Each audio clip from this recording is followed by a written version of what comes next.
understand why this was happening to me. You know, I didn't use drugs, you know. I ate so well. There was no signs. There was no history in my family. And then I finally learned about the history on their father's side. In the interim, being alone all those years, without any male in the house for 8.5 years straight, I remember having the house, working, having some money, and I remember being, because of my denial, it was just, I was looking for a cure, you know. I remember going to quack doctors and telling me that, you know, because of the acidity in the urine, if they could take that away, that the autism, the behaviors would decrease. And I gave up so much money, and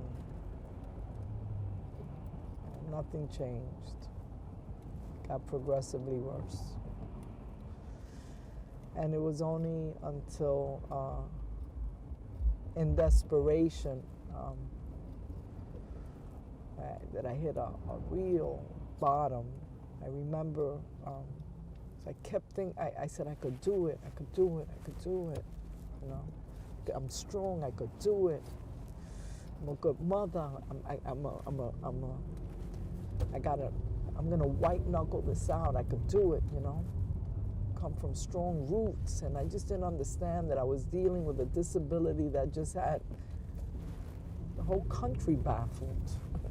And here I am, this one single mother, a Muslim, thinking that my faith was gonna somehow cure it and that I could bear it. And in doing that, I overlooked the siblings. And I remember when they couldn't take it no more. And it was at the very end of the road where he became so out of control, his hormones, and then it became a safety issue. And I remember Yadi crying and saying, we can't live this way, Ma. We have to do something, you know. He's going to hurt us, you know. And so I did. So I listened. I listened to my kids. They told me what I needed to do, and I listened. And because of that, I was able to, you know, although because of the red tape and the bureaucracy, you know, I got him into the Devereaux. And from day one, from that Saturday, I remember that night, there was an overnight. He had overnight. I stayed up there. Imani and I stayed up there together. And he did all right that overnight, because he knew still, right, that I was still there. And then, after that, right, come on, sir. And then thereafter, once he was accepted, then the seizures came. Seizures after seizures. Now, he was never experiencing seizures before. No. Now, is this a component, a consequence of autism? Obviously it is, but what, you know, the truth is that if you have an organic disorder, you are susceptible anyway, right, to the vulnerability of seizures, right? However,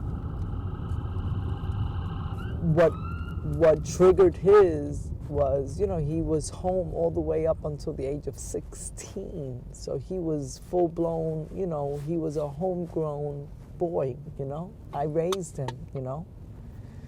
And so he went into an institution with strangers. It was totally, there was no love, you know. There was no kindness. It was just structure.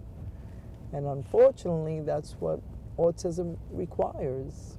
So it had a significant impact, you know. Had a significant impact.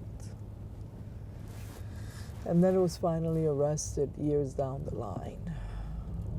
Then you know. Yeah. Yes, so what do we say? Mom, I want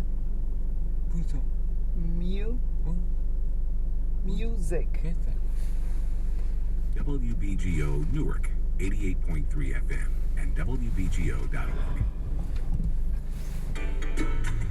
Hey, Cal Jada. Hey.